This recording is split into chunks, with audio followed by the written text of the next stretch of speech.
You're listening to The Joe Cronin Show, a wrestling podcast with attitude.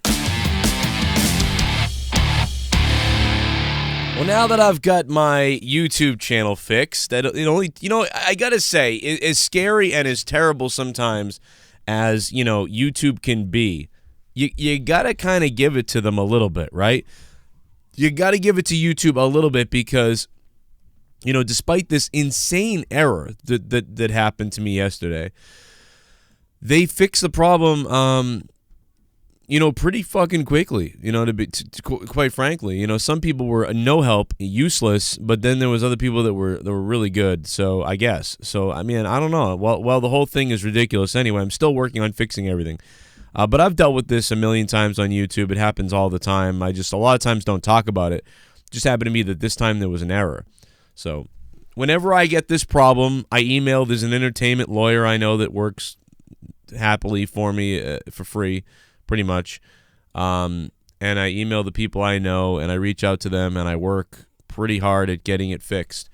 And it gets fixed pretty quickly. But I feel bad for the people that have no contacts whatsoever that can never get anything done. That's the worst thing.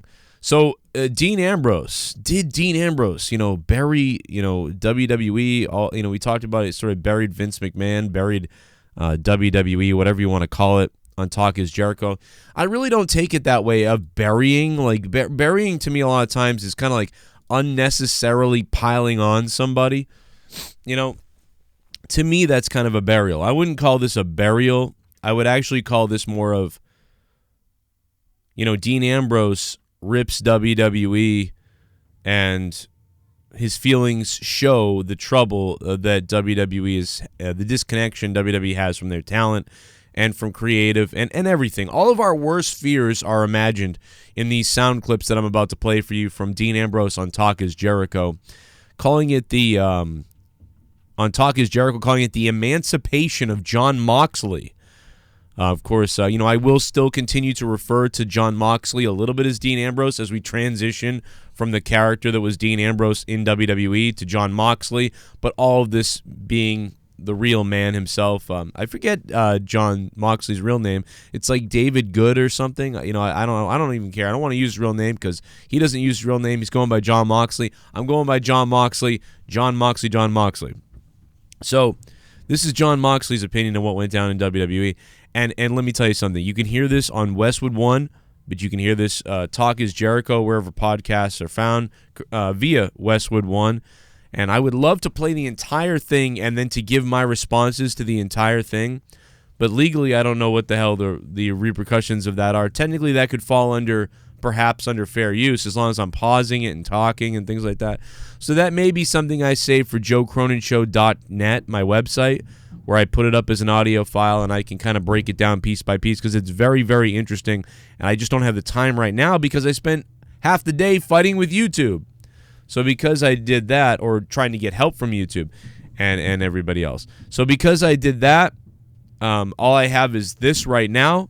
And here's a little clip from Talk is Jericho with Jon Moxley. Now I'm a little bit exhausted just from this insanity, right? So I'm going off. Oh, here he's describing, he's had multiple issues with the writers and Vince McMahon wanting him to say stupid things. I remember one SmackDown where he said something and you could tell that he was just like, what the fuck? And I said, why in the fuck is Dean Ambrose saying this? This is not something he would say. But anyway, here's the clip. I'm sorry, because I just want to elaborate a little bit. So he's already told a couple stories about the problems he's had, and then he really has a problem with this term, and you'll hear what happens. Now I'm a little bit exhausted just from this insanity, right? So I'm going off to do the next promo that was in the hallway with another writer, and I'm reading it, and again, it doesn't make any sense. I don't even know what I'm saying or what points I'm making or how I'm supposed to be getting any heat or telling any story or anything. And I'm like, I tell the writer, I said, if we didn't have to run around trying to make ourselves not look like idiots and get rid of pooper scooper lines and stuff like that, we could actually sit down and tell a story. We're all just in self-preservation mode trying to not look like idiots instead of creating good things. And he's like, I don't know, whatever. So whatever. Do that promo. I think that one's pre-taped. Come back into the writer's room. And I'm like, any update? No update yet, but we did get this. Notes from BKM. And it says, notes from BKM. Dean needs to understand why he needs to insult the audience. Dean needs to read his promos verbatim and not try to rewrite them. And I'm just like, just like the feeling of getting punched in the gut. So that's those are notes Vince McMahon said in there, and I guess it's Dean went on. Another important clip that I didn't pull, unfortunately, from this was Dean Ambrose at some point mentioned on the podcast, and once again, listen to this podcast. It is great. It is the opposite of the one with Stone Cold. I wish he had asked him about the Stone Cold podcast. He never did that. I wish he did. Talk is Jericho, Westwood One. Go download the episode or listen to it on Westwood One. Talk is Jericho. Talk is Jericho. At some point, Dean brought up the fact that he. Oh man, I lost my train of thought. No. Okay, well, anyway, I lost my train of thought on the actual thing I wanted to talk about, so let's move to another thing that is in my head that I did want to talk about on this podcast as well. He mentioned we had all speculated that perhaps, and I think a lot of us were 50-50. I'll admit I was wrong. I was dead wrong because I had believed that, Dean Ambrose was like, oh, let me put over all these guys. Let me put over this guy and that guy, and well, before I get out of here, which is a super noble thing to do, and I was giving him that credit that, like, hey, listen, this guy wants to put everybody over. He's a great guy, blah, blah, blah. Come to find out, none of that was right. None of that was true. None of that was right. According to Ambrose here, the Nia Jax thing, he was like, I don't want to do that. I think you're doing it. And I think that, no, Dean basically says, I certainly would do that with Nia, and I would have done that work with her. Problem was, they were doing it to me, and this is, I'm just saying, I'm not quoting him verbatim here. This is out of context, but it's basically that he feels they did that to him to fuck with him. You know what I mean? Because a lot of the stuff, like that night, he had no idea that was happening. It was never in the script. Like they have their meetings every single time, and at the very end, it's only Triple H and Vince and one or two other people in the meeting, and everybody else is kicked out. And at that point, that was never in the script to happen. And then all of a sudden, before Raw, he was told, like, Nia's, because you stay in the ring, Nia's going to come out and do this to you. And he's like, what? So they sort of corner him with that. And obviously at that point, it really becomes evident that they're kind of messing with him a little bit. I mean, at least that's how he feels. And also things with like EC3 and them being upset that he's not getting him over, but Dean is becoming a darling because people know he's leaving. So he's bringing that point up too. So we kind of had things a bit wrong. It really wasn't black or white. It wasn't Dean putting people over because he wanted to help them before he leaves. And it wasn't necessarily them burying Dean before he leaves either. But it was sort of somewhere in the middle of we don't really know exactly what the truth is. But it wasn't coming from Dean. That's what we do know. So it wasn't Dean saying, oh, yes, I will put over anybody. Here's another clip. Those are about the notes, I believe, the Vince McMahon notes for something else, which is how Vince McMahon apparently felt. And it felt like a lot of times, Vince was like, this will be funny, damn it, this will be great. And, Dean is like, but this is ridiculous, Vince. Why would I do this? None of this makes sense. You just don't understand how your character is and how everybody sees you. I also found it interesting that one of the things that Dean Ambrose did that I liked, I don't like a lot of stuff that Dean did, although I like Dean, I like Jon Moxley. But one of the things that he did a long time ago that I actually thought was fucking hilarious, and I'll admit I got a little bit of Vince in me as well. I find things pretty funny that a lot of times people don't. They're like, that's stupid, Joe, or whatever, that's dumb. Like sometimes people are like, can you please just do the wrestling review and stop with this weird show you're doing right now? See, like that's the thing is I got a weird sense of humor. Looks like pizza's here. And that's just how I am. But Dean basically said he hated a lot of things, which I agreed with him. I hated all those things too. But he didn't really. He also thought it was ridiculous that time he had to chop up a dummy. Remember when he had the saw in the ring and he was like, and he was like cutting the dummy and the private parts and the legs and shit like that. I don't know. To me, that was the one thing I thought was fucking hilarious. I thought that was weird. I thought that kind of made him a little unhinged. Like this psycho's in a ring with a saw chopping up a dummy right now. That's crazy. But like that's way better than like the hot dog stand or the pooper scooper comment or just being like, I'm gonna get an injection in my ass because of you fans. Like that's kind of funny, but like, so part of me, after hearing this, thinks that Dean takes himself like pretty seriously, but also is a team player. And Vince McMahon takes nothing seriously and just wants to amuse himself. That's what I get out of all of this. Here's the last clip. And again, Talk is Jericho, Westwood One. They're not sponsoring me. I'm just trying to put it over and do the right thing because I'm playing a couple clips from it. Nice if they would sponsor me. That will never happen. But I did reach out to Jericho to be on our podcast here. Don't know if that will happen either. About, the people are smelly and insulting the audience. It doesn't make any sense and it doesn't get anything over. I'm confused. So I'm like, okay. But the thing that catches my eye the most is a joke about a pooper scooper. I'm going to let that hang in the air for a minute. I'm going to let you really absorb it, and then I'm going to say it again. Pooper scooper. Like something along the lines of like, oh, I wouldn't come out there without a pooper scooper. And I'm like, I'm not saying that, no. So I'm like, let's change it. So I'm like, did Vince write this? We're like, we don't know who wrote it. So, all right. So now here's how the creative process works in WWE. It doesn't really make any sense. I still don't know how it works. But so now it's like, okay, Vince is in the meeting. So we have to try to rewrite it, send it into Koski, have it reprinted, and put it in front of Vince without the pooper scooper line. Because if he sees it, he's going to fall in love with it. And then he's going to be like, oh, you got to say the pooper scooper line. It's such good shit. So we're like, okay, hurry up and...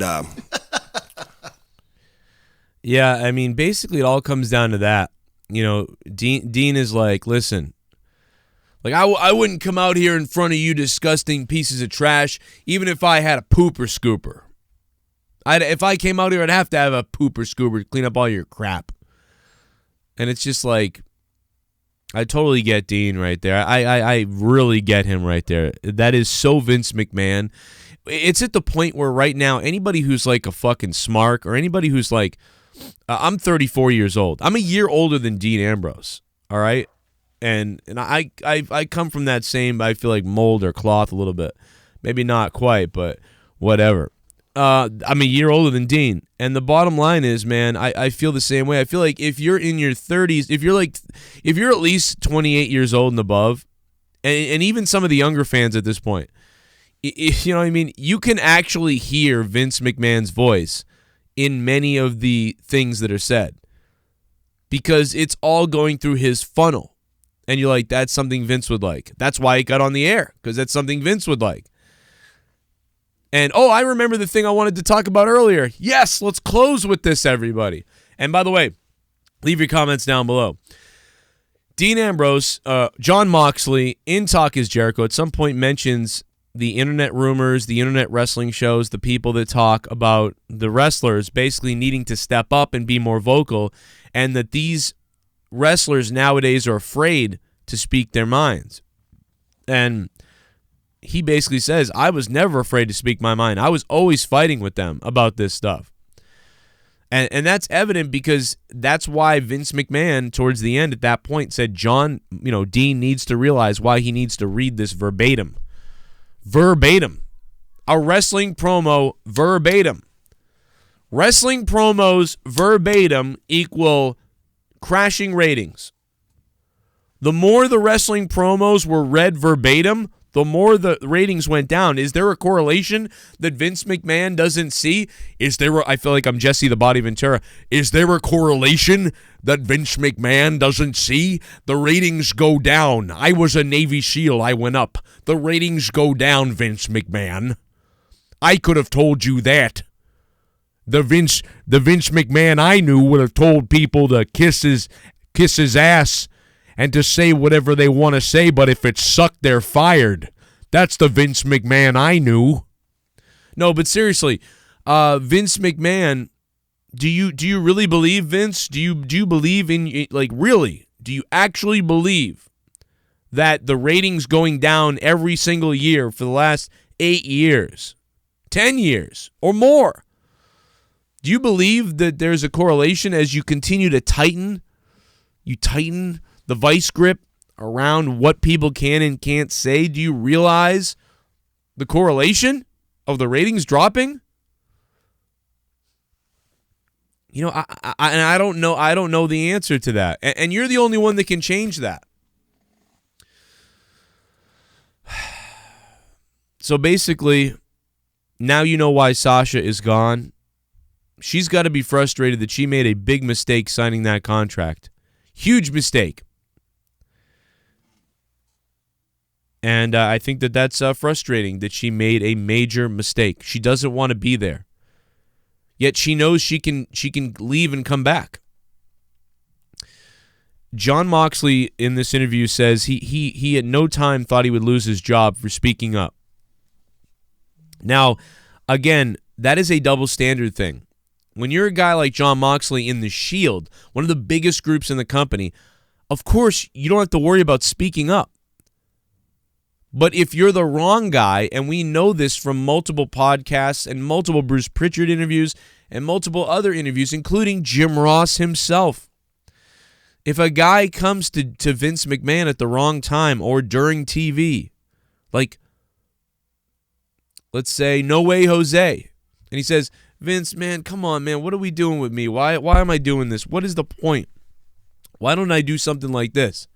Vince will say, all right, well, we'll see what happens and blah, blah, blah, get out there. As soon as Jose leaves, No Way Jose leaves Vince's office, Vince McMahon picks up his phone.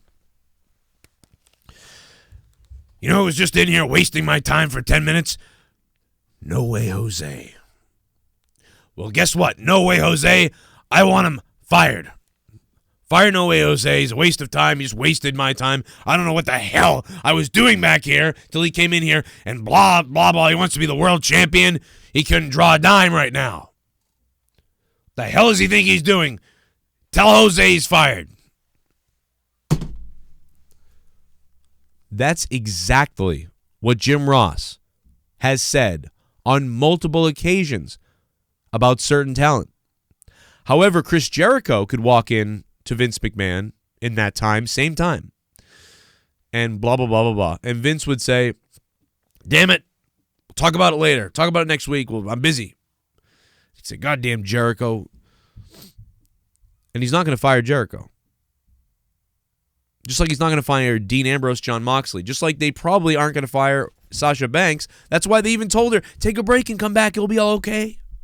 Now, without AEW, they may have just said, fuck off. But either way, the bottom line is there's a double standard for talent. Lio Rush, they don't give a shit. Other people, they'd fire you on the spot. Other people, they'd suck up to you. You don't know as a wrestler, but you should know.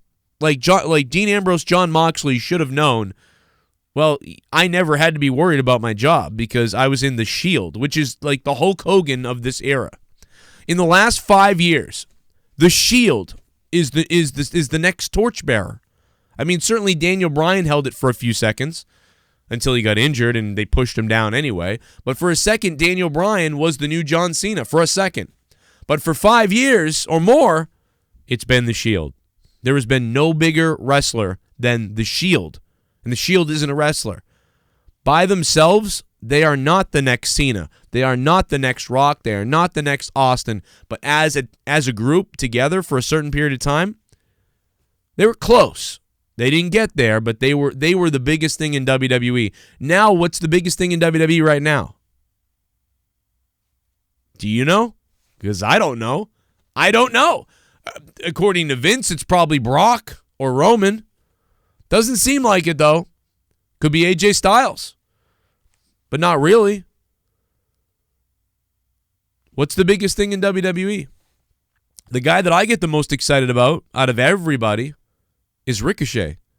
I enjoy watching Ricochet. I like his entrance. I like what he does in the ring, even though they messed up his entrance a little bit. I like his music, his entrance, his vibe. I think he's a great guy. Do I think that he should be the world champion and he's the Hulk Hogan? Do I want him to be the top guy? No. I would like Ricochet to be a guy who's fighting for like the IC title. And see what happens from there. If you can't break through the glass ceiling, that's fine. If Ricochet just was a Intercontinental Champion star for years in the mid-card, that would make me happy if that's what he was. Now, if his personality jumped up a notch and he got a little bit different than what he is right now, and I said, damn, I love this guy. Oh my God, like he's wow, the charisma. Because he has a little bit of charisma and he has all these other things. But so didn't kind of Kofi Kingston, and as the champion, it's just nope, it's not right. It's not working for me at all. Love Kofi. Think Kofi should be a top mid-card guy. Glad he won the title in a way. But man, good luck touching Macho Man Randy Savage, Hulk Hogan, Stone Cold Steve Austin, The Rock, John Cena, The Undertaker. None of these guys come anywhere close to that. Okay? I feel like everybody's skipped a beat. First of all, it doesn't matter because no matter what you do, you're given shit to write anyway. I believe these guys maybe could have become something like that if they were writing their own characters or could do whatever they wanted to do. But based on what WWE gave Jon Moxley and all these other guys, even Seth Rollins, they're not top guys. They are because there's nothing else. But Seth Rollins on the mic is worse than all those megastars I just named. I would include Shawn Michaels in that too, and Bret Hart. Seth Rollins on the mic, below them. Seth Rollins in the ring, above a lot of them. Seth Rollins charisma-wise, below them. Character-wise, below them. What is his character? What's Seth Rollins' character? Burn it down? What does that mean? Dean Ambrose has a better character in a way, but even him is generic. Now, Jon Moxley, as this kind of renegade outlaw, does what he wants, lives by his own rules type of deal, like that's something I can get behind a little bit. I feel that a little bit about Jon Moxley and what Dean is doing here. That's something that I can feel a little bit. Now, right now, it's at mid to upper mid card status in my mind. I don't think Jon Moxley is Rock or Stone Cold or anything like that, but he is the top of the mid card to me. And in WWE, the top mid card felt like the lower mid card, but yet they were the top guys.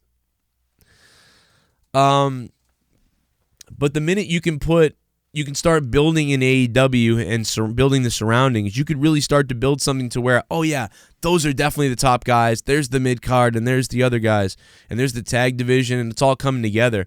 Whereas in WWE, it feels like even the top guys are lower mid card. Because that's what it feels like. And that's not a knock on the talent of the individuals, really, as much as that's a knock on the creativity of WWE's writing, creative, and decision-making. That's the problem. There you have it. Talk is Jericho. Absolutely phenomenal episode. The Emancipation of Jon Moxley, Westwood One, podcasts, wherever they are, you can get it. My name is Joe Cronin, and as you know, you never know what's going to happen with YouTube, so please think about becoming a patron on Patreon. And make sure you check out my website, joecroninshow.net, because if hell ever freezes over here, you know that's where I will be, on joecroninshow.net and patreon.com/joecroninshow right here. Over 381 patrons, but I got to be honest, we need some more support, and you guys get your name put down below if you're in the 25 or above category. Become a associate producer. Check out my new video that I put up there too about the intro. And also Patreon fixed the audio playback issue that people were having. So the audio playback is way fixed. They put this press release out. And there's just so much to talk about on Patreon. So many podcasts coming here that you can't hear everywhere else. The Corrupted podcast being one of the biggest. Thank you guys for listening to this. What do you guys think about Jon Moxley? Leave it down below. There's a lot to talk about tonight on Out of Nowhere Live right here on the Joe Cronin Show. Jake DeMarco, hopefully, if he's feeling okay, will make his return tonight. And hopefully we'll have Connor from Kayfabe as well. You can email me at joecroninshow@yahoo.com with any feedback or business inquiries. Hit me up on Twitter at CorruptedPod. And thank you so much, guys. That is all I have today. I do want to shout out Ray Reynolds at Ray Reynolds 12 on Twitter. And you can check out his Twitter for his new podcast that he's doing on Twitter. So thank you to Ray. There's a shout out, man. Appreciate that for the sponsorship and the support. More to come. See you tonight live at 11 p.m. Eastern Time, U.S. Now, here's some other videos that you guys might have missed because YouTube tucked them away and kept them from you.